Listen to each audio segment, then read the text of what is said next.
மதுரை மீனாட்சி பதிப்பகம் வழங்கும் சுருக்கெழுத்து ஒலிநாடா. தமிழ் சுருக்கெழுத்து உயர்வேகம் நிமிடத்திற்கு 120 வார்த்தைகள் கொண்ட வினா.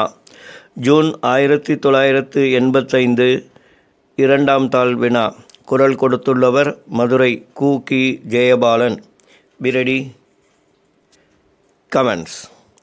சட்டமன்ற பேரவை தலைவராக ஒருமனதாக தம்மை தேர்ந்தெடுத்ததற்காக மாண்புமிகு பேரவைத் தலைவர் நன்றி தெரிவித்து பேசியதாவது: இம்மன்றத்தின் மரபையும் பண்பாட்டையும் முறையாக காப்பாற்ற வேண்டுமென்று நீங்களெல்லாம் எனக்கு அன்பு வேண்டுகோள் விடுத்திருக்கிறீர்கள். என்னுடைய 15 ஆண்டுகால அனுபவத்தில் நடைபெற்ற பல நிகழ்ச்சிகளை வைத்து இங்கே உறுப்பினர்கள் நமது அவையின் தலைவர் முன்கோபக்காரர், சத்தம் போட்டு பேசுவார் என்றெல்லாம் என்னை பற்றி பேசினார்கள். நான் இன்றைக்கு இந்த இடத்தில் அமர்ந்திருப்பதற்கு காரணம் நம்முடைய முதலமைச்சர்தான். இதுவரை 3 முறைகள் அதிகம் பேசிவிட்டாய் என்றுதான் இன்றைக்கு இங்கே உட்கார வைத்திருக்கிறார்கள். நான் கொஞ்சம் கோபத்தோடு வேகமாக பேசுவேனே தவிர அதில் விவேகம் இருக்கும். அப்படிப்பட்ட மரபிலும் பாரம்பரியத்திலும் வந்திருக்கிற நான் உண்மையில் இந்த மன்றத்தின் கௌரவத்தை காப்பாற்றுவதில் உங்கள் ஆதரவோடும் ஒத்துழைப்போடும் நிச்சயமாக நன்கு செயலாற்றுவேன் என்கிற நம்பிக்கை எனக்குண்டு. இந்த நாற்காலியில் பெரிய பெரிய அறிஞர்களும் மேதைகளும் அமர்ந்திருக்கிறார்கள். இன்றைக்கு என்னையும் இதில் அமர வைத்திருக்கிறீர்கள். நான் எப்படி என் கடமைகளை முறையோடு நிறைவேற்றுவேன் என்ற அச்சம் எனக்கு இருந்தாலும் நான் இருக்க பயமேன் என்பதாக எனக்கு அரசியல் பெருந்தகை அவர்கள் எனக்கு சொல்லாமல் சொல்லிக் கொண்டிருக்கிறார்கள். ஆகவே நாகரிகமான கண்ணியமான முறையில் நடவடிக்கைகள் இந்த மன்றத்தில் நடைபெற நீங்கள் அனைவரும் ஒத்துழைக்க வேண்டும். உங்கள் ஒத்துழைப்போடுதான் இந்த மன்றம் சிறப்போடு அமைய முடியும் என்பதை நான் பணிவோடு தெரிவித்துக் கொள்கிறேன்.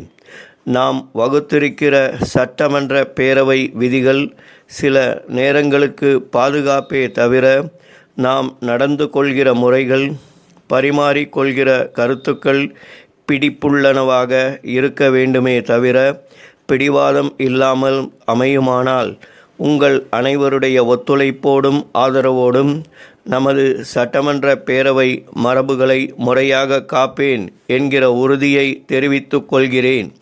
இந்த நேரத்தில் பழகிய முகங்கள் பல பேரை பார்க்கிறேன்.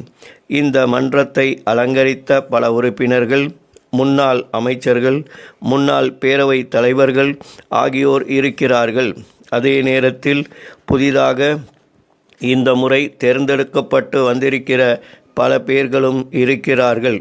இந்த மன்றத்தின் மரபு எப்படி காப்பாற்றப்பட வேண்டும் என்பதற்கும் தங்கள் கருத்துக்களை எந்தெந்த முறையில் எடுத்து சொல்ல வேண்டும் என்பதற்கும் புதிய உறுப்பினர்களுக்கு பழைய உறுப்பினர்கள் வழிகாட்டியாக இருக்க வேண்டும்.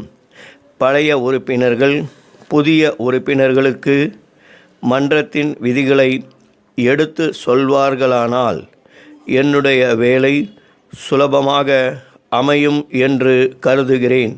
காரணம், சூடான வாதங்கள் வரலாம். அதுவே வேகமாகி மன்றத்தின் கௌரவமான பாரம்பரியத்தை கெடுத்துவிடக்கூடிய அளவுக்கு போகாமல் இருக்க வேண்டுமானால் அது அவைத் தலைவர் கையில் இல்லை, மன்ற அங்கத்தினர்களாகிய உங்கள் கையில்தான் இருக்கிறது. எனவே புதிய உறுப்பினர்கள் உங்கள் பின்னால் செல்லுகிற வகையில் உங்கள் மன்ற நடவடிக்கை இருக்குமானால் நமது தமிழ்நாடு சட்டமன்ற பேரவையின் வரலாறு எப்படி புகழ்மிக்கதாக அமைந்து வந்திருக்கிறதோ அதுபோலவே மேலும் அமைத்து கொள்ள முடியும். இங்கே பல பேர்கள் பேசினார்கள். என்னுடைய அருமை நண்பர்கள் சிறு கட்சி சிறுபான்மையினர் என்று சொன்னார்கள். இந்த இடத்தில் நின்று கொண்டு பார்க்கிற நான் இங்கே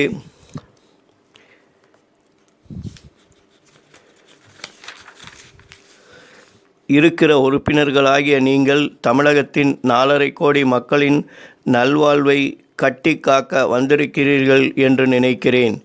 சிறுபான்மை, சிறு கட்சி என்ற பேச்சுக்கே இடமில்லை. தமிழகத்தின் 4.5 கோடி மக்களின் பிரதிபலிப்பாக இங்கே அமர்ந்திருக்கிறீர்கள்.